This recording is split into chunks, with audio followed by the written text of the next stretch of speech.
एक लड़की और एक लड़का दोनों समभोग करते हैं और समभोग के 1 मिनट के बाद लड़की प्रेग्नेंट हो जाती है। तो फिल्म की शुरुआत में एक बहन को दिखवाते हैं जिसमें कि उस बहन में एक परिवार होती है। इस परिवार में पहले प्रिस्का कप्पा और उसका हस्बैंड गाय कप्पा और उनके 2 बच्चे मैडिस कप्पा और ट्रेंड कप्पा को दिखवाते हैं। ये सब बहुत खुश दिखाई दे रहे होते हैं और ये सब एक रिसोर्ट में पहुंच जाते हैं। रिसोर्ट का मैनेजर इनको वेलकम करता है और इनको ड्रिंक पीने के लिए दिया जाता है और प्रिस्का और गाय इस ड्रिंक को पी लेते हैं। ये दोनों बच्चों के पास और एक बच्चा इडलिफ आ जाता है।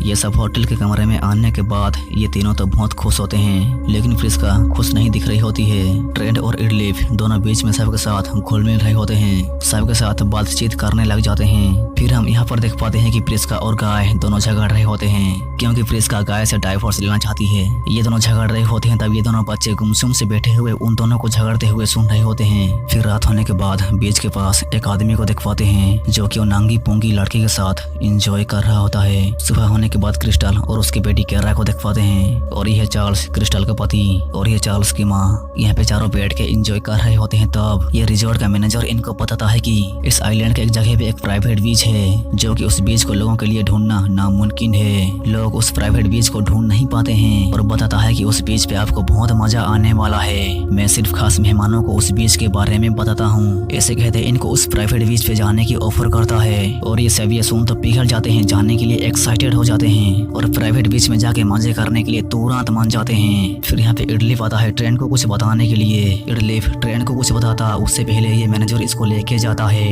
ये मैनेजर इडलिफ का अंकल होता है। तब यहाँ पे एक औरत पैट्रिसिया कुछ अजीब और गरीब तरह से थर थर के तड़पने लग जाती है। उसको मिर्गी का दौरा पड़ने लग जाती है। उसके पास उसका पति जेरिन होता है। तब यहाँ पे चार्ल्स आ जाता है इसको देखने के लिए क्योंकि ये एक डॉक्टर होता है। फिर पैट्रिसिया ठीक हो जाती है। ये चारों उस प्राइवेट बीच पे जाने के लिए वैन में बैठ जाते हैं। तब यहाँ पे क्रिस्टल और चार्ल्स भी अपने बेटी के साथ वैन में बैठ जाते हैं। चार्ल्स की माँ भी वैन में बैठी हुई होती है। ये चारों भी उस प्राइवेट बीच में जाने के लिए वैन में बैठे हुए होते हैं और ये वैन का ड्राइवर इन सबको उस प्राइवेट बीच की ओर ले जा रहा होता है। यहाँ से ये सब पैदल चल के जाते हैं। ये सब बड़े बड़े चट्टानों के बीच से पैदल चलते हुए बीच में पहुंच जाते हैं और ये बीच तो बहुत ही खूबसूरत दिखाई दे रहा होता है। ये सब यहाँ पे पहुंच के बहुत ही ज्यादा खुश हो जाते हैं और यहाँ पे ये आदमी को दिखवाते हैं जो कि हम इसको पहले भी दिखवाए थे। फिर क्रिस्टल नंगी पोंगी हालत में आ जाती है और मजे में सेल्फीज उठाने लग जाती है और ये सब भी बहुत इंजॉय करने लग जाते हैं। कोई बुक पढ़ते हुए इंजॉय करता है तो कोई सो के इंजॉय करता है। फिर यहाँ पर इन बच्चों को कुछ टॉयज मिलता है जो कि इससे हम जान पाते हैं कि इनसे पहले और लोग भी यहाँ पर आए थे। ट्रेंड पानी में एंजॉय कर रहा होता है तब उसके पीछे से कुछ तैरते हुए आ रहा होता है और इसको देख ट्रेंड डरने लग जाता है, घबराने लग जाता है, घबराहट के मारे चिल्लाने भी लग जाता है और चिल्ला के सबको बुलाने लग जाता है और दिख पाते हैं कि ये तो एक लड़की की लाश है जो कि हम पहले दिख पाए थे इस लड़की को इस आदमी के साथ और इस आदमी के नाक से कुछ अजीब और गरीब तरह से खून निकल रहा होता है। इन बच्चों को बहुत भूख लगने भी लग जाती है। ये बूढ़ी औरत को भी सीने में दर्द होने लग जाती है और ये बच्चों को भी उनके पहने हुए कपड़े चुभ रहे होते हैं। यहाँ पे नेटवर्क तो बिल्कुल नहीं होता और इनको लगता है कि ये आदमी ही उस लेडी को मारा होगा। तभी यहाँ पे पैट्रिसिया और जेरेन भी आ जाते हैं। तभी गाय इन दोनों को बोलता है कि अब जिस वैन में आए उस वैन को बुलाओ यहाँ से जाने के लिए, लेकिन वो वैन तो चला गया होता है। फिर यहाँ पे क्रिस्टल घबराते हुए आती है और चार्ल्स को बताती है कि तुम्हारी मदर को कुछ हुआ है, तुम्हारी मदर बुला रही है। ये सब सिग्नल ढूंढने की तो बहुत कोशिश करते हैं लेकिन यहाँ पर तो सिग्नल बिल्कुल नहीं होता और जेरिन नेटवर्क ढूंढने के लिए यहाँ से बाहर निकालने की कोशिश करता है। तब ये कुछ अजीब और गरीब तरह से वहाँ से इस बीच पे ही आ जाता है। इसको बिल्कुल समझ नहीं आता कि आखिर उसके साथ वहाँ पर हुआ क्या, वो कैसे यहाँ पर आ गया। फिर तो इन सब के साथ कुछ अजीब और गरीब तरह की चीजें होने लग जाती है। चार्ल्स की माँ ये बुढ़ी सांस ले नहीं पाती और मर जाती है। इन दोनों के साथ ट्रेंड और मैडिक्स बात कर रहे होते हैं। जेरिन ट्रेंड को 11 साल का बता रहा होता है लेकिन ट्रेंड तो खुद को 6 साल का बता रहा होता है। फिर यहाँ पे प्रिस्का अपने 2 बच्चों को ढूंढते हुए आ जाती है तो वो इन दोनों बच्चों को देख वो पहचान नहीं पा रही होती है कि ये दोनों बच्चे किसके हैं। तब ये दोनों इसको माँ बुला के पुकारने लग जाते हैं। तब देख पाते हैं कि ये दोनों तो मैडिक्स और ट्रेंड होते हैं। ये दोनों तो बड़े हो चुके होते हैं। ट्रेंड सच में 11 साल का दिख रहा होता है और मैडिक्स तो पूरी जवान हो जाती है और ये सब देख प्रिस्का को बिल्कुल भी समझ नहीं आता कि ये कैसे हो सकता है। ये दोनों 1-2 घंटे में इतने बड़े कैसे हो गए।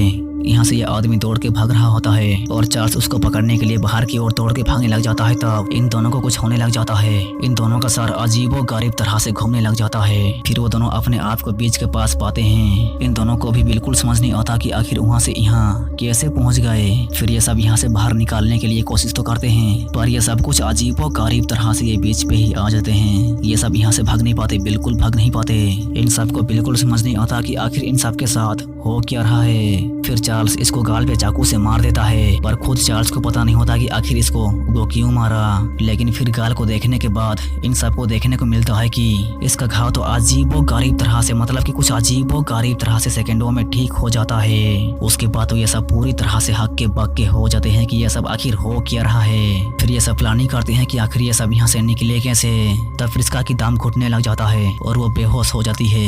इसका ट्यूमर बहुत ही तेजी से बढ़ रहा होता है। अगर ट्यूमर को बाहर ना निकाला गया तो फ्रिस्का मर जाएगी। चार्ल्स एक डॉक्टर होने के नाते फ्रिस्का के ट्यूमर को निकालने के लिए पेट को काटता है। तब ये कटा हुआ घाव तो कुछ अजीबो गरीब तरह से इमीडिएट ठीक हो जाता है। ये सब तो ये देख पूरी तरह से हैरान हो जाते हैं। पर फिर से चार्ल्स पेट को काटता है और घाव को ठीक होने से रोकने के लिए पेट के अंदर हाथों को घुसाते हैं और ट्यूमर को पेट के अंदर से बाहर निकाल देते हैं। और थोड़ी देर के बाद फ्रिस्का होश में आ जाती है और ये इस लाश को देखने के लिए आता है। तब ये पूरी तरह से डर जाता है और इन सबको देखने को मिलता है कि ये लड़की की बॉडी तो पूरी तरह से डिकम्पोस्ट हो गई होती है। इन सबको बिल्कुल समझ नहीं आता कि 2-3 घंटे के अंदर ये बॉडी कैसे डिकम्पोस्ट हो गई। और फ्रिस्का की प्रेडिक्शन के हिसाब से मांस गलने में 7 साल लग जाते हैं और यहाँ तो 3 घंटे में मांस डिकम्पोस्ट हो गई। आखिर ये कैसे हो सकता है। और हड्डियों को मिट्टी होने में 30 साल का टाइम लग जाता है। उसके बाद फ्रिस्का का प्रेडिक्शन के हिसाब से थोड़ा थोड़ा समझ में आने लग जाता है कि यहाँ पे टाइम का कुछ तो झोल झाल है। यहाँ पे ये सब पूरी तरह से परेशान होते हैं। इनको कुछ भी समझ नहीं आ रहा होता है। तब यहाँ पे कैंप के अंदर ट्रेन और केरा दोनों को जवानी चढ़ने लग जाती है। ये दोनों पूरी तरह से जवान हो जाते हैं। यहाँ पे फ्रिस्का प्रेडिक्शन के हिसाब से इन सबको बताती है कि यहाँ का आधा घंटा 1 साल के बराबर है और अगर 1 घंटा बीत जाता है तो 2 साल गुजर जाने जैसा है। मतलब कि यहाँ पे 1 घंटा बीत जाता है तो इन सब की उम्र 2 साल गुजर जाते हैं और यहाँ पे 12 घंटा बीत जाता है तो इन सब की उम्र 24 साल तक बढ़ जाएगी। और ये बच्चे इसलिए इतने बड़े हो गए और एक दिन में तो इनकी उम्र 50 साल तक बढ़ जाएगी। मतलब कि ये सभी बड़े लोग सुबह का सूरज देख नहीं पाएंगे। सुबह होने से पहले ही बूढ़ा बूढ़ी होके मर जाएंगे। फिर इनको ट्रेंड और कारा की याद आ जाता है और ये दोनों तो कैंप से बाहर निकल आते हैं। और ये सब तो केरा को देख पूरी तरह से हक्के बक्के हो जाते हैं कि इसका पेट तो कैसे फूल गया। इसका मतलब यह है कि ट्रेंड ने जवानी के जोश में केरा को कैंप के अंदर पेल दिया। दोनों कांड कर बैठे और तेजी से समय गुजारने के हिसाब से केरा प्रेग्नेंट हो गई। पर इन दोनों को शर्म तो बिल्कुल नहीं आती, हंसने लग जाते हैं। फिर तो केरा को महसूस होने लग जाता है कि उसके पेट के अंदर का बच्चा बहुत ही स्पीड से बढ़ रहा होता है। उसको दर्द पहुंचने लग जाती है और बच्चा पैदा हो जाता है और मर जाता है। फिर ये सब तो बहुत ही ज्यादा घबराने लग जाते हैं। इन सब को बिल्कुल समझ नहीं आता कि आखिर ये सब यहाँ से निकले कैसे, निकले कैसे।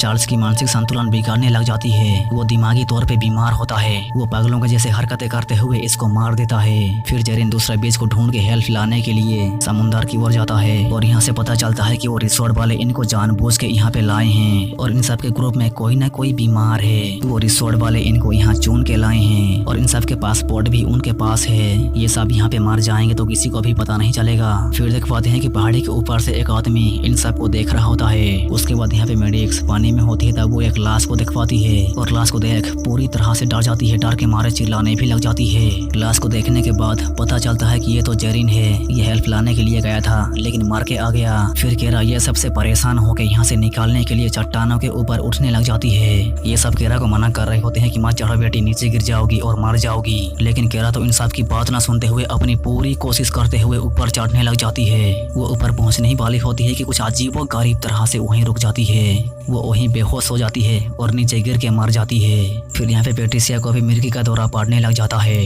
इसको 7-8 घंटे तक मिर्गी का दौरा नहीं पड़ा था। 7-8 घंटे की मतलब इसको 40 और 45 सालों तक मिर्गी का दौरा नहीं पड़ा था। और वो छटपटा के हिल के तड़प के मर जाती है। यहाँ पे एक एक करके मारने लग जाते हैं और गाय को भी धुंधला दिखने लग जाता है। वो बूढ़ा हो रहा होता है और क्रिस्टल भी बदसूरत दिखने लग जाती है। उसकी बॉडी में कैल्शियम की कमी होता है और शाम होने के बाद प्रिस्का भी ठीक से सुन नहीं पा रही होती है।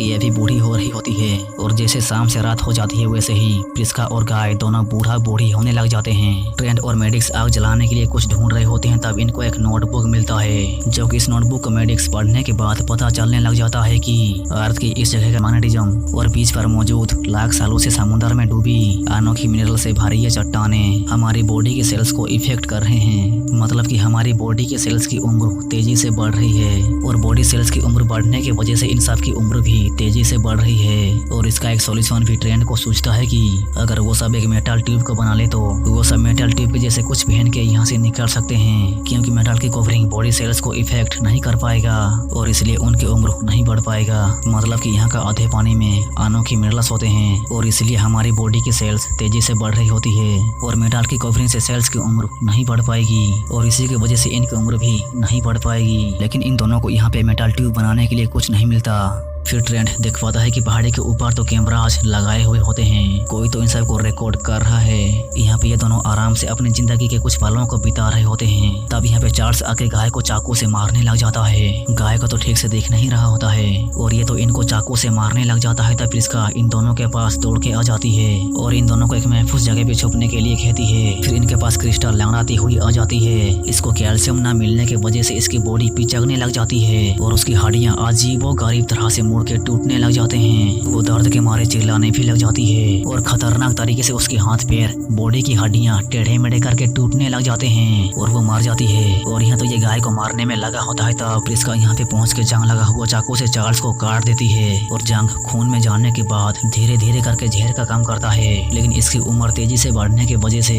जंग जहर बन के पूरी बॉडी में फैल जाता है और वो तड़प तड़प के छटपटा के मर जाता है। आधी रात हो जाती है। प्रिस्का ठीक से सुन नहीं पाती और गाय ठीक से देख नहीं पाता।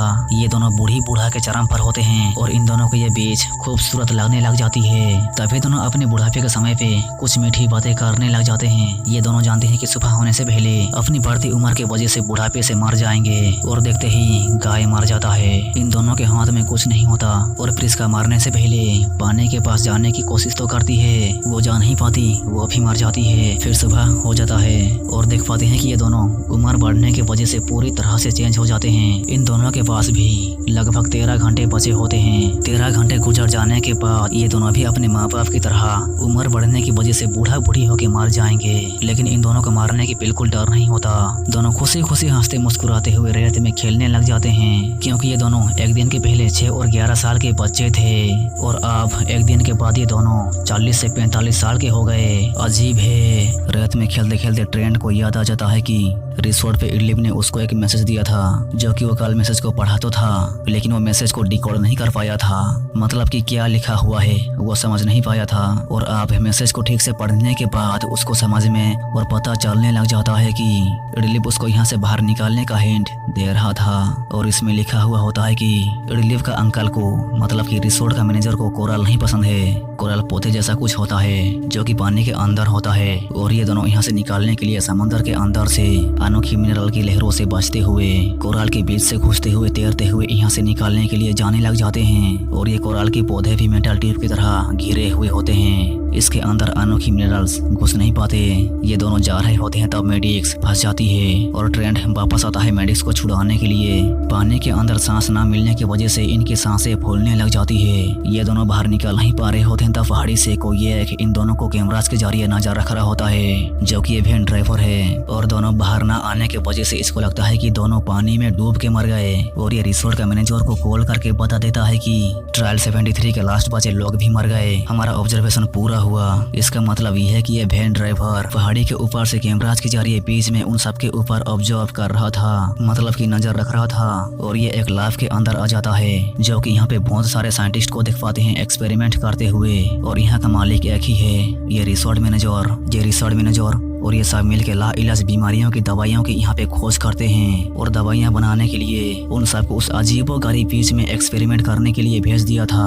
उस बीच में उन लोगों को भेजा था जिनको कोई ना कोई बीमारी थी। ये सब लोगों को बीच में भेजने से पहले उनको दवा पिला देते थे, उसके बाद उनको बीच में भेज दिया जाता था और उन सबको कैमराज के जरिए ऑब्जर्व किया जाता था कि कौन उन दवाइयों से ठीक हुआ, मतलब कि उनके बॉडी के अंदर की बीमारी ठीक हुई कि नहीं। ये सब ऑब्जर्व कर रहे थे। जो कि जॉर्डन की बीवी पैट्रिसिया को मिर्गी का दौरा पड़ने की बीमारी थी और बीच में जाने से पहले पैट्रिसिया और सभी को दवा पिलाया गया था, लेकिन बीच में उम्र बढ़ने के हिसाब से लगभग 50 से 70 सालों तक पैट्रिसिया को दौरे नहीं पड़े थे और ये सब इसी ऑब्जर्वेशन के हिसाब से मिर्गी की दौरा को रोकने की दवा इनको मिल जाता है। लेकिन पैट्रिसिया के अलावा बीच में सभी को कुछ न कुछ बीमारी तो था, लेकिन उन पर दवा असर नहीं किया और वो सब के सब मर गए। पर ये सब बीमारी का इलाज ढूंढने के लिए लोगों को मारते भी हैं, जो कि ये 73वां ट्रायल था। फिर ये सब फिर से उसी तरह की ट्रायल करने के लिए कोई न कोई बीमार पड़े लोगों को इकट्ठा करके उस अजीबो गाड़ी बीच में भेजने की प्लानिंग करते हैं। यहाँ पर होटल में इडलिफ को उदास बैठा हुआ देख पाते हैं। ये मेडिक्स को ट्रेंड की इंतजार में होता है। ये मैनेजर फिर से और कुछ लोगों को अपने जाल में फंसाने के लिए वेलकम करता है और दोनों को पीने के लिए दवा दे नहीं पाले होते हैं कि कोई एक दवा को नीचे गिरा देता है। फिर हम देख पाते हैं कि ट्रेंड और मेडिक्स तो बिल्कुल जिंदा होते हैं। ये दोनों उस बीच से बच के बाहर आ गए होते हैं और एक पुलिस वाला इस रिसोर्ट में ही होता है, जो कि ये ट्रेंड और मेडिक्स के कहने पर वो लापता हुए लोगों के बारे में जानकारी इकट्ठा करने लग जाता है कि वो लोग अभी जिंदा हैं कि नहीं। ट्रेंड और मेडिक्स इन सब का पर्दाफाश कर देते हैं। फिर हमको दिखाया जाता है कि ये दोनों समुद्र से कैसे निकले। पुलिस रिसोर्ट मैनेजर के साथ सभी को गिरफ्तार कर लेती है और ये सब इस बीच को देखते हुए अपने घर के लिए रवाना हो जाते हैं। और इसी के साथ ये फिल्म यहाँ से खत्म हो जाती है। अगर वीडियो को देख अच्छा लगा हो तो ऐसे मत जाओ, वीडियो को लाइक करके चैनल को सब्सक्राइब करके बेल आइकन को ऑल पे सेट करके जाओ।